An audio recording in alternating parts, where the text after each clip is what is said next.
Sanjeev sir, बहुत बहुत शुक्रिया, थैंक यू वेरी मच आज फिर से समय देने के लिए। बताएंगे सर, आज के आपने शेयर का आइडेंटिफिकेशन कौन सा है, कौन से शेयर ढूंढे हैं सर? हाँ, गुड मॉर्निंग डिम्पी, आपको, अजय और अभिषेक को। तो देखिए, डॉलर 3 महीने के लो पे है, बॉन्ड यील्ड 4 महीने के लो पे है, और फिर भी हमारे यहाँ मायूसी है। अब रिलायंस की चाल और बैंक निफ्टी मुझे लगता है आज से चलना चाहिए, मगर मैं अभी भी सोचता हूँ 20,000 का निफ्टी जरूर आएगा इस महीने। तो मेरे लिए दो लार्ज कैप स्टॉक्स अभी पसंद है मुझे। SBI life which has been the best performing insurance company, और जिस तरह से उनके एपी इंक्रीज हो रहे हैं एंड यील्ड्स आर सॉफ्टनिंग, उनके लिए बहुत ही पॉजिटिव है ऑन द ट्रेजरी साइड। तो SBI life would be my top pick. 1380-85 में लीजिए, 1350 का स्टॉप लॉस, 1430 का टारगेट। दूसरा, मुझे भारत फोर्ज बहुत पसंद है। Bharat forge is the third largest forging company in the world, और आपको पता ही है कि with metal prices rising, forging prices have gone up and the demand for both defense and industrials are rising. 1050 पे 1065 में लीजिए, स्टॉप लॉस रखिए 1020 का। मुझे एक न्यू हाई दिख रहा है 1150 का, इसका प्रीवियस हाई था, यहां तक जाने की विशेषता करेगा। उसके अलावा आईआरसीटीसी मुझे बहुत पसंद है। ये एक रेल स्टॉक है जिसने कुछ नहीं किया। 85% उसका एबिटा टिकट बुकिंग से आता है, जहां Vande Bharat will add to it. 36% comes from नीर and 16% comes from the catering. Sum of parts, अगर हम पैन इंडिया ग्रोथ प्ले पे कर रहे हैं तो आईआरसीटीसी 700 रुपए पे, रिस्क रिवॉर्ड बहुत फेवरेबल है। 680 का स्टॉप लॉस, 800 का टारगेट। और चौथा, लास्ट बट नॉट लीस्ट, कल अजय जी 15 रुपए बिक गया आइडिया, और मुझे कोई दो राय नहीं। आपको जो 20 रुपए का टारगेट मैंने 6 महीने में दिया था, मुझे लगता है इस साल के एंड तक आ जाएगा, 31 दिसंबर। तो अगर आप पे थोड़ी सी मल्टी बैगर या आपको आउट परफॉर्मर चाहिए, वो आइडिया है। चारों गाने उनके अच्छे चल रहे हैं, 5G में लॉन्च है, एबिटा में उनका मार्जिन इंक्रीज है, and ARPUs are set to go up. तो मैं अभी भी एज ए इन्वेस्टर बोलता हूं कि this stock is being re-rated. As a disclosure, ये हमारी कवरेज में है, हमारे पोर्टफोलियोज में है, पर्सनल में भी और क्लाइंट्स के भी। तो we have a vested interest, but मैं ये कह रहा हूं, don't miss the woods for the trees. जो शेयर 20-22 या उसके ऊपर जाने की चेष्टा रखता है, वो अभी भी आपको इस करेक्शन में या इस स्लाइड भाव में लेना चाहिए। 15 का हाई है, मुझे लेता है यहां से 20 रुपए का टारगेट 31 दिसंबर तक जरूर आएगा आइडिया।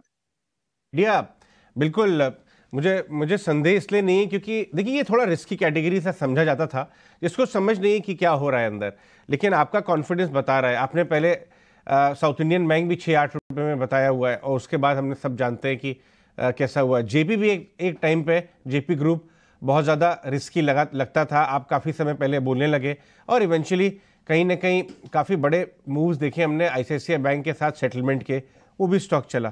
तो अब इसके ऊपर उतना संदेह नहीं है। हालांकि अगर ये बात आपने जो बताई है वो नहीं, उसके बिना देखेंगे तो आइसोलेशन में थोड़ा रिस्की बेट नज़र आता है, बट अनुभव से समझ में आता है कि क्या चीज़ रिस्की है क्या नहीं। बहुत शुक्रिया आज हमारे साथ जुड़ने के लिए वसीम साहब। वसीम साहब रीजंस के साथ बता रहे हैं क्यों आइडिया लेना एक अच्छा आइडिया बन सकता है।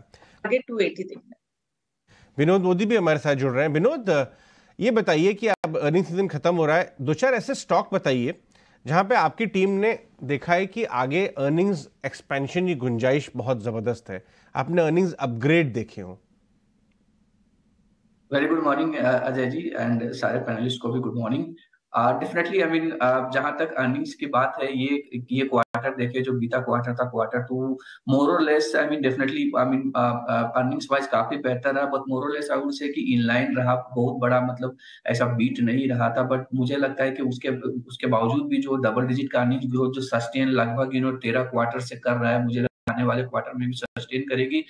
आने वाले समय में हमें लगता है कि डेफिनेटली प्री इलेक्शन जो स्पेंडिंग के कारण जो कुछ सेक्टर्स जो अभी है, उसमें ट्रैक्शन दिख सकता है। फॉर एग्जांपल, मुझे लगता है डिस्क्रिशनरी स्पेस में कुछ स्टॉक्स है जो देखने चाहिए, और कुछ कंजम्पशन रिलेटेड स्टॉक्स में भी अच्छा खासा ट्रैक्शन होता है। फॉर एग्जांपल, मुझे लगता है टाइटन स्टॉक देखनी चाहिए, जिनका फेस्टिव के वजह से जो जिनके अर्निंग्स या फिर स्टॉक परफॉर्मेंस में आने वाले समय में या आने वाले महीनों में इम्पैक्ट दिख सकता है।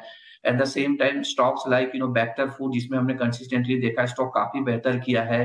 बेक्टर फूड में जिस हिसाब से उसने डिस्ट्रीब्यूशन नेटवर्क इंप्रूव किया है, एट द सेम टाइम जिस प्रोडक्ट लेवल पे काम किया है, आई मीन बेकरी सेगमेंट में काफी फोकस रहा है, उसमें भी देखिए डिस्पाइट स्टॉक चलने के बाद भी जिस हिसाब से उसकी अर्निंग विजिबिलिटी आ रही है 2-3 क्वार्टर में आने वाले में बहुत इंप्रेसिव है। मुझे लगता है ये स्टॉक भी फोकस में होना चाहिए। स्टॉक्स लाइक बीएसई जिस हिसाब से बीएसई देखेंगे तो लगभग 6 से 7 महीने में स्टॉक 3 गुना लगभग हो चुका है। मुझे लगता है अभी भी इसमें अर्निंग्स अपग्रेड की पॉसिबिलिटी है कि जिस हिसाब से इसके देखे कि बीएसई में जो आई मीन अभी जिस हिसाब से कह सकते हैं कि जो कमीशन में जो बढ़ोतरी करना चालू की है, अभी भी इनका बीएसई और एनएससी में जो काफी आई मीन वाइडनिंग गैप है। मुझे लगता है कि पॉसिबिलिटी अभी भी ज्यादा है कि ये कमीशन अभी और बढ़ा सके।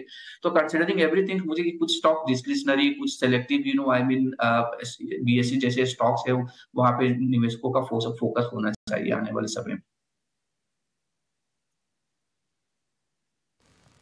ठीक है, ये विनोद ने आपको बता दी इन सभी कंपनीज़ के बारे में। एक और कंपनी जिसको आज एक ऑर्डर मिलने की खबर है, 350 करोड़ रुपए के आसपास का ऑर्डर है, पुणे म्यूनिसिपैलिटी से मिला है, वेस्कॉन इंजीनियरिंग। एक बार जरा स्क्रीन पे लेके आइए। लेकिन प्रॉब्लम क्या है ना, ऑर्डर तो ठीक है मिल रहा है, लेकिन इसके पास एक रेजिस्टेंस है 80 से लेकर 83 तक का। एक बार आप चेक करेंगे कपिल, ये 80 से 83 वाला रेजिस्टेंस है। शेयर तो ठीक है चला भी है, लेकिन अब ऐसी जोन पे आ गया ना, बार बार रुक रहा है। ऑर्डर की खबर भी शायद इसको पार ना करवा पाए। एक बार जरा आप चेक करके बताएंगे क्या करना चाहिए आज। जी, वेस्कॉन इंजीनियरिंग का जो मैं चार्ट देखता हूँ तो नो डाउट डेली चार्ट पे मैं अपना नजर रखता हूँ तो एक 82.5 के यहाँ पे एक रेजिस्टेंस है। लेकिन काफी बार हम हाई टाइम फ्रेम वर्सेस लो टाइम फ्रेम का एक एनालिसिस करते हैं, तो इसके वजह से हमें एक प्रोबेबिलिटी की एक थोड़ी सी क्लैरिटी मिलती है कि ये इसके रेजिस्टेंस क्रॉस करने के चांसेस कितने हैं। तो अगर आप इसका मंथली चार्ट देखते हैं तो स्टॉक का जो 64 का एक लेवल था काफी टाइम पहले, वो एक काफी स्टिफ रेजिस्टेंस था और वो रेजिस्टेंस तकरीबन 10 से 12 साल से काम कर रहा था। तो आपका मंथली चार्ट पे 64 का एक बहुत बड़ा ब्रेकआउट देखने मिला हुआ है, जो अपने आप में एक काफी अच्छा स्ट्रेंथ डिस्प्ले करता है। स्टॉक प्राइस डेली चार्ट पे काफी एक कंसोलिडेशन पैच में, हाँ, एक ट्रिगर के लिए हम देखेंगे कि 82 का लेवल क्रॉस हो जाए, उसके बाद में पॉजिटिव मोमेंटम देखने मिल जाएगा, लेकिन वो काफी पॉजिटिव पोजिशनल पर्सपेक्टिव हो जाए क्योंकि स्टॉक अभी 74 पे चल रहा है और 83-84 का हम रेजिस्टेंस का ब्रेकआउट करने की वेट करेंगे तो काफी मूव हमारे हाथ से निकल जाएगा। बट अभी जो इसकी रेंज बनी हुई है तो स्टॉक अपने एक लोअर बैंड के यहाँ पे ही चल रहा है।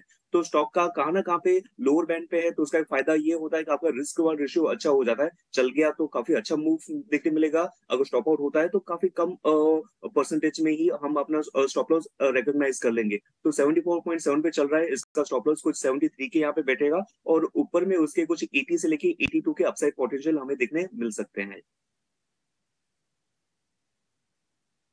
कपिल ने न केवल आपको स्टॉप लॉस और टारगेट बताया, बल्कि उसके पीछे की मेथोडोलॉजी कैसे काम होता है वो तक भी बता दी। इसलिए कहते हैं 18 स्वदेश को आप रेगुलर वॉच कीजिए, सिर्फ स्टॉप लॉस और टारगेट तक नहीं, बल्कि उसके पीछे की बात, इनसाइडर बात और कुछ ना कुछ टेक्निकल ब्रेकआउट्स वगैरह बात, सब कुछ हम आपके सामने रखने की कोशिश करते हैं।